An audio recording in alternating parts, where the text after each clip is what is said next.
Well, good morning. Our scripture this morning comes from John chapter 10, verses 1 through 18. Truly, truly, I say to you, he who does not enter the sheepfold by the door, but climbs in by another way, that man is a thief and a robber. But he who enters by the door is the shepherd of the sheep. To him the gatekeeper opens, the sheep hear his voice, and he calls his own sheep by name and leads them out. When he has brought out all of his own, he goes before them, and the sheep follow him, for they know his voice. A stranger they will not follow, but they will flee from him, for they do not know the voice of the strangers. This figure of speech Jesus used with them, but they did not understand what he was saying to them. So Jesus again said to them, Truly, truly, I say to you, I am the door of the sheep. All who came before me are thieves and robbers, but the sheep did not listen to them. I am the door. If anyone enters by me, he will be saved and will go in and out and find pasture. The thief comes only to steal and kill and destroy. I came that they may have life and have it abundantly. I am the good shepherd. The good shepherd lays down his life for the sheep. He who is a hired hand and not a shepherd, who does not own the sheep, sees the wolf coming and leaves the sheep and flees, and the wolf snatches them and scatters them. He flees because he is a hired hand and cares nothing for the sheep. I am the good shepherd. I know my own, and my own know me, just as the Father knows me, and I know the Father. And I lay down my life for the sheep. And I have other sheep that are not of this fold. I must bring them also, and they will listen to my voice. So there will be one flock, one shepherd. For this reason the Father loves me, because I lay down my life that I may take it up again. No one takes it from me, but I lay it down of my own accord. I have authority to lay it down, and I have authority to take it up again. This charge I have received from my Father. This is God's word for us this morning.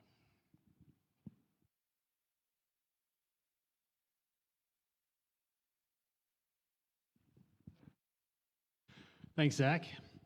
Good morning. My name is John. I'm the pastor here at Wingfoot, and I just want to give a shout out to Zach and his wife Holly. They've, if you remember, a couple weeks ago, they joined membership here at our church, and this Sunday is the first Sunday that they are serving with our church, because we believe that the church is more than just what happens on a stage.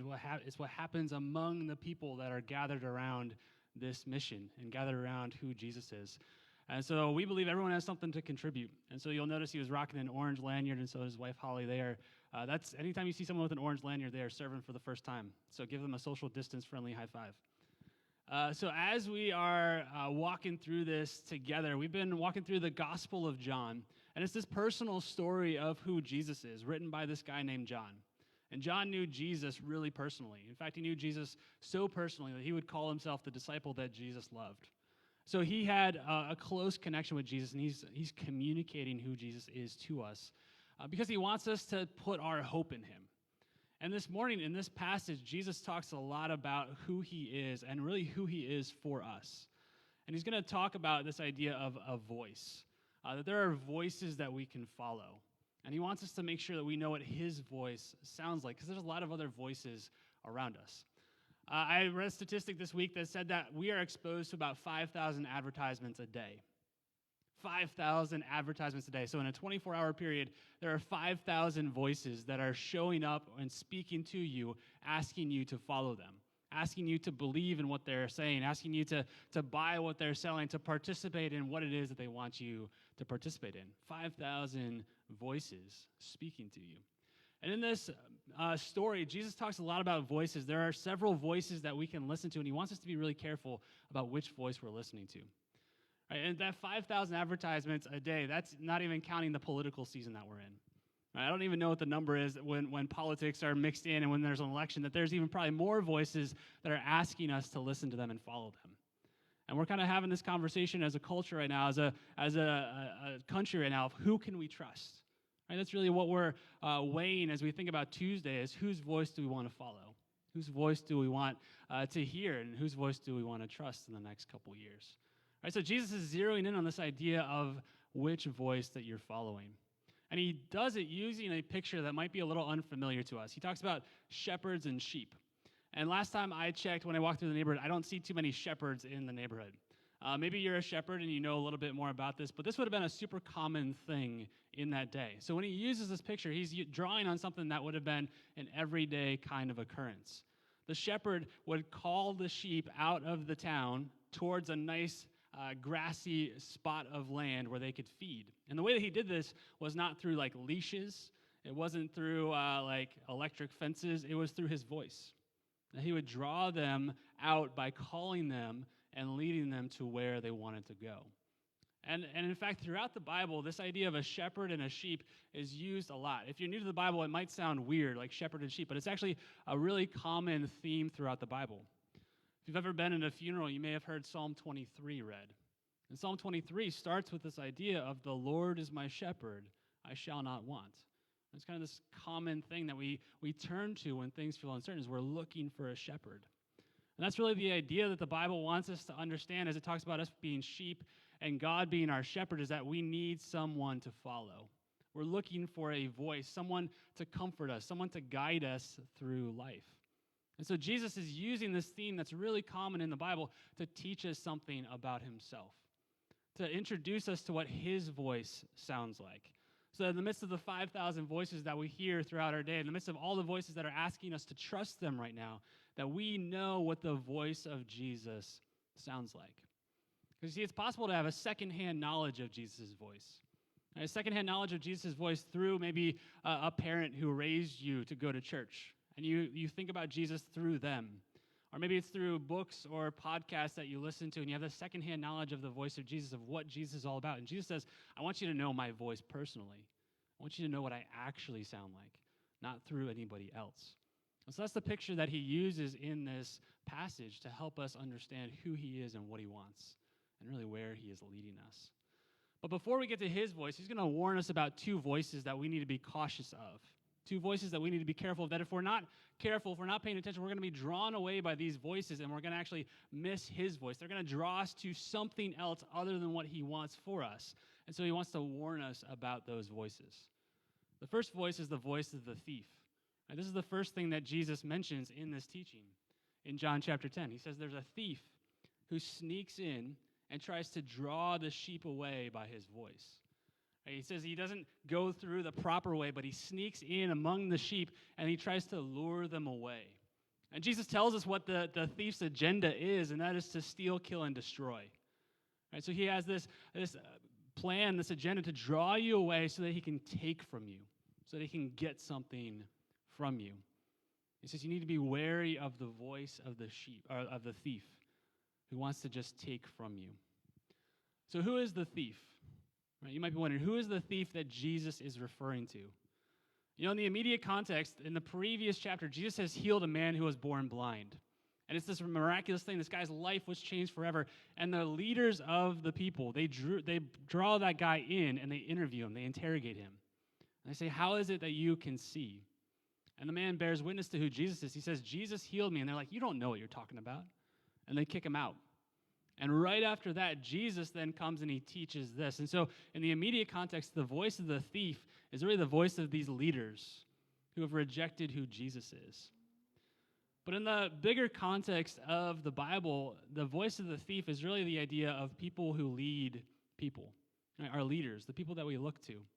In fact, Jesus is in this passage, he's actually tapping into an Old Testament story in the book of Ezekiel. Now, I bet if we went around, very few of us have been in the book of Ezekiel in the past, ever, right? I think I've read through the book of Ezekiel twice, and every time I was like, what in the world is happening here? Right? So if you are new to the Bible, Ezekiel is confusing. If you are used to the Bible, Ezekiel is confusing. But in this, there's a story that Jesus would have known, that he wants us to understand. You see, in Ezekiel chapter 34, God speaks out against the leaders of his people. He speaks out against them, and he says, you are supposed to shepherd people, but instead you've only taken from them. In fact, this is what it says in Ezekiel 34. He says, should not shepherds feed the sheep? So this is what you are supposed to do. The leaders are supposed to do this of these people. And instead, it says this, you eat the fat and you clothe yourselves with the wool. You slaughter the fat ones, but you do not feed the sheep. The weak you have not strengthened. The sick you have not healed. The injured you have not bound up. The strayed you have not brought back. The lost you have not sought, and with force and harshness you have ruled them. You see, this is really who Jesus is talking about here, is leaders who, rather than shepherding people, guiding people, instead just take from them. And this is what Jesus is saying. Be cautious of voices like this. And, our context is a little bit different, right, than the context right then and there, because they didn't get to choose their leaders. And right now we have an opportunity to choose our leaders. Right? That's something that is given to us. It's a stewardship, and I think it's important to vote. I think that's part of our responsibility as people who live in this city to care about the concerns of the people who live here. But I think what Jesus is really maybe cautioning us this morning is to not put so much stock in the voice of leaders that we miss out on what he wants to do. That we put so much trust and so much stock in the voice of whichever leaders it is that you're picking that you miss out on the fact that they're actually maybe drawing you away from what Jesus actually wants. You see, he says, be wary of the thief, because the thief sneaks in and he starts to draw you away with concerns somewhere else. And you kind of just wander away. You see, because what he's saying is if you put all of your trust, all of your stock in a leader, they're going to let you down. They're going to disappoint you, and really they may even take from you. And so I think what Jesus is cautioning us, the voice that we need to be cautious of, is this kind of all or nothing voice that you hear right now. That this election is all or nothing. And really the voice that says, if you follow the voice of Jesus, it means you'll follow the voice of this candidate. Or if you follow the voice of Jesus, you'll follow this party and what they want. That's really the voice of the thief.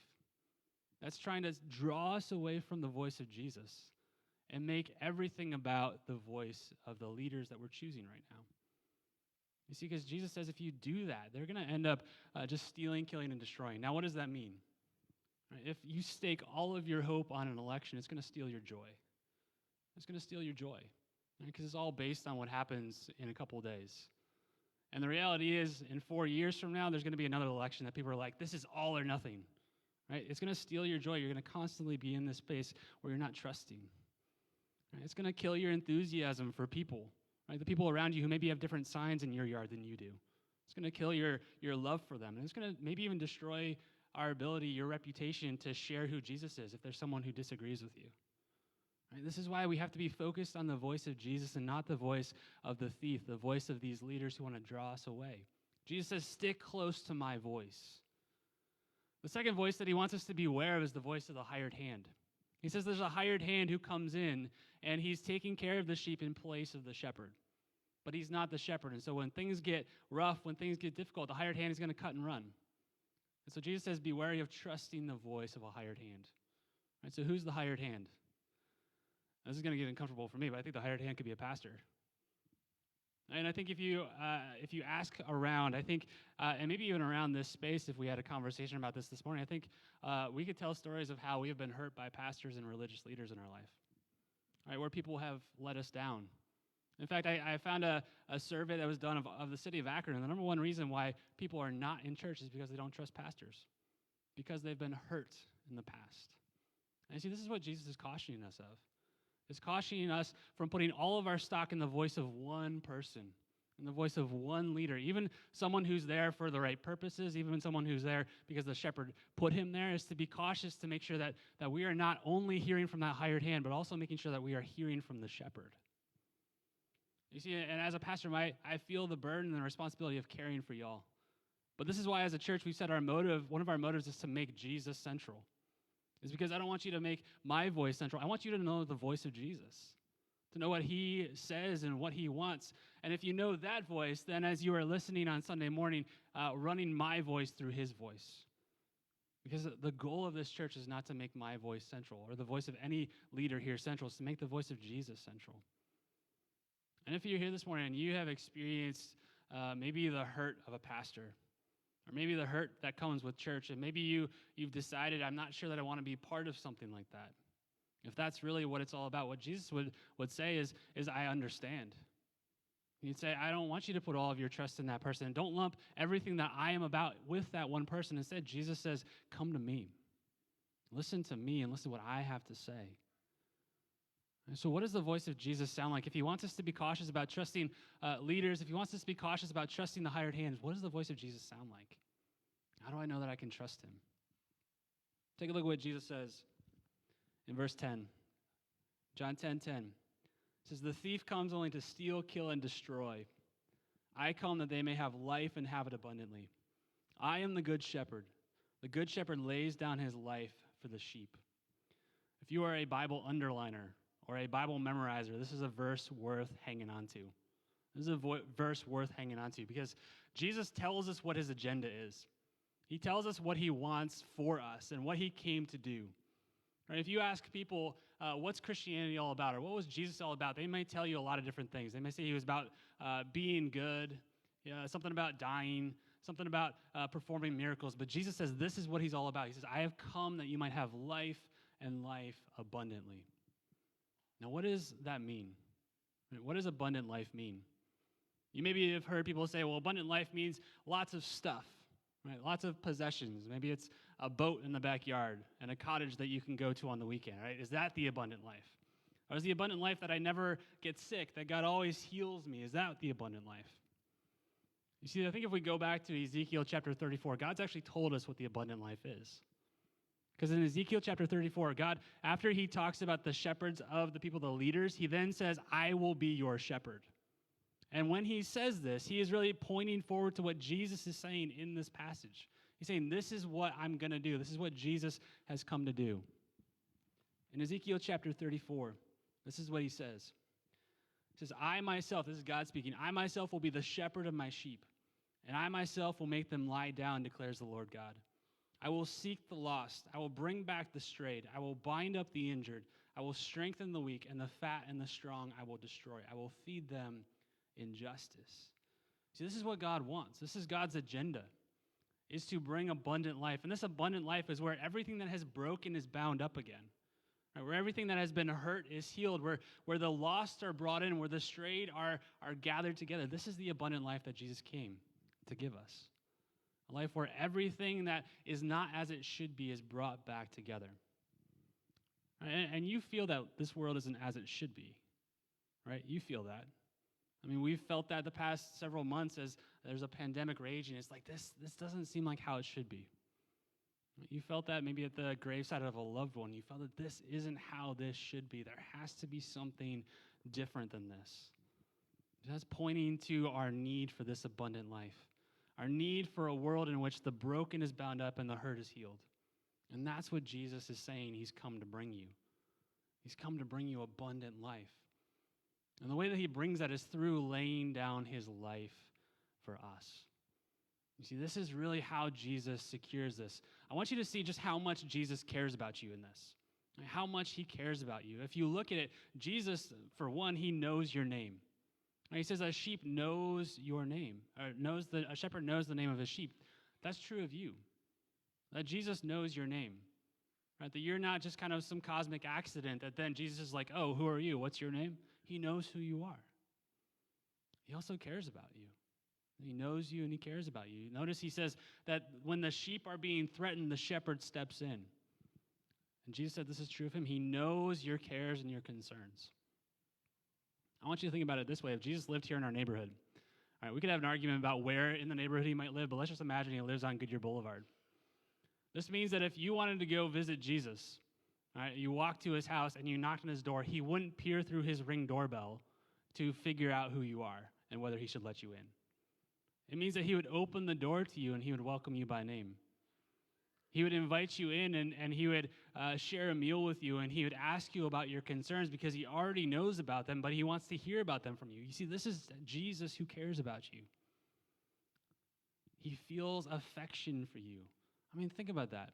In the grand scheme of everything that is in the universe, Jesus cares about you.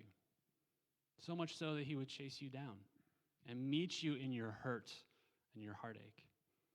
And you see, this is what Jesus is ultimately doing, is he's chasing us down. He's finding us in our hurt and our heartache, and he is welcoming us back. You see, when Ezekiel says that sheep have strayed, it's tapping into this theme throughout the Bible that if we are sheep, we have actually wandered away from our shepherd. This is a picture for what sin is that sin is us wandering away from our shepherd. In fact, Isaiah would say that all we like sheep have wandered away.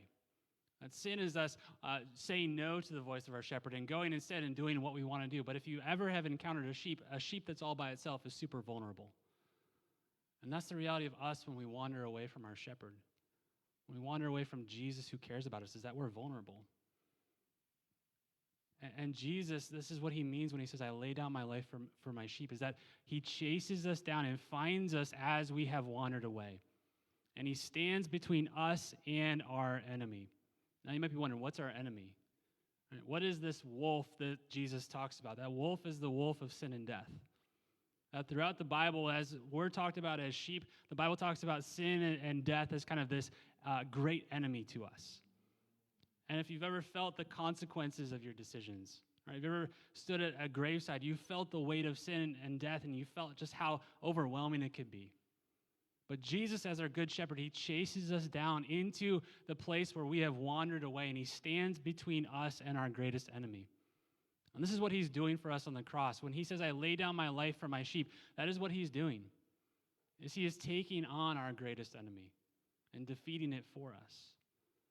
You see, this is how much Jesus cares about you, that he would give his very life so that you could be safe and secure, so you could know his love. You see, Romans would put it this way. It says, God demonstrates his love for us. He shows us what his love looks like, that while we were still sinners, while we had wandered away, while we had chosen our own way, Christ died for us. That is him chasing us down and welcoming us back into his fold, into his flock. You see, and this is what Jesus does. And when we are with him, he brings us that abundant life. And so to be a Christian is really to be under the protection of Jesus. To be under the protection of Jesus. That if you're not a Christian, the Bible would say that you are a vulnerable sheep wandering away. But to become a Christian is to accept Jesus' protection of you. To accept his work on your behalf. And to follow the voice of this good shepherd into this abundant life. That's what it means to be a Christian. And that's what Jesus' agenda is to bring you abundant life. See, Jesus is the good shepherd that we need, and he's a good shepherd that we can trust. And he's proven it to us by giving his life for us. And so the question for us is really, do you know his voice? Right? Do you know his voice? What does his voice sound like? It sounds like this message of abundant life, of sacrificial love, right? Of him giving his life for you. Do you know his voice? See, one of the ways that we know his voice is through reading his word. And this is why, as a church, we're committed to reading this book. Right? Because this is the book that we know his voice in. As we read his teachings, I told you, this is like John telling us who Jesus is in his own words. Like he knew Jesus, he loved Jesus, and he's communicating who Jesus is to us. This is how we know who Jesus is. This is how we know what his voice sounds like. So as we know this book, as we read this book, as we talk about this book, we are getting to know the voice of our good shepherd. And then this book, this voice, becomes our standard for who we follow. Right? Our standard for how we live and where we go, and other voices that might speak into our life, we compare it to the voice of our good shepherd. And we say, is this the voice that Jesus wants me to follow? Because you see, the reality is if you look at Jesus later on as he talks about this idea of being a good shepherd, he says, I have other sheep that are not of this fold, and I must bring them also. They must listen to my voice. So there will be one flock and one shepherd. What Jesus is saying is he wants his church to be united around his voice, around his one voice. And he's saying this probably to a group of ethnic Jews. And they were all from the same group, the same family, the same place. And Jesus is saying, I want to bring other people in too. That the Gentiles, the people who are different than you, I want to bring them into my fold as well. That Jesus' goal and his dream for his church, for his flock, is a place where people are united around his voice. A place where other people from other people groups are welcomed in and surrounded by and following his voice. You see, which means that Jesus doesn't have a Democratic flock and a Republican flock. Right? That we are united by his voice. And that his voice calls us out of those small visions of the world into his vision for abundant life. And to follow him even when it's difficult and it breaks the categories of our world. And he wants to draw us into abundant life. It means that his vision for his church is more than just one ethnic group. That he wants to bring people from differing backgrounds and ethnicities together, united by his voice. which means that if you are a Christian, right, people from other backgrounds who are also a Christian, we have more in common. We should have more in common with them than people who are in your preferred political party, because his voice is the voice that we're called to follow. And his dream for our church, his vision for the abundant life is many people coming together, united by his one voice, following him into abundant life, where everything that is broken is bound up and everything that is hurt is healed because of his love for us. See, the reality is Psalm 23, that famous psalm that we read in difficult circumstances when things get hard. Psalm 23 is really about Jesus and what he does for us, that he is our shepherd. And if he is our shepherd, we shall not want. That he makes us to lie down in green pastures. He leads us into abundant life, and it's abundant life that we don't have to work for. It's abundant life that he wins for us. That he starts to renew us and bind us up. And it says, even though I walk through the valley of the shadow of death, even though death is close to me, and I think we're all feeling that death is close to us right now, even though I walk through the valley of the shadow of death, I will fear no evil, because you are with me.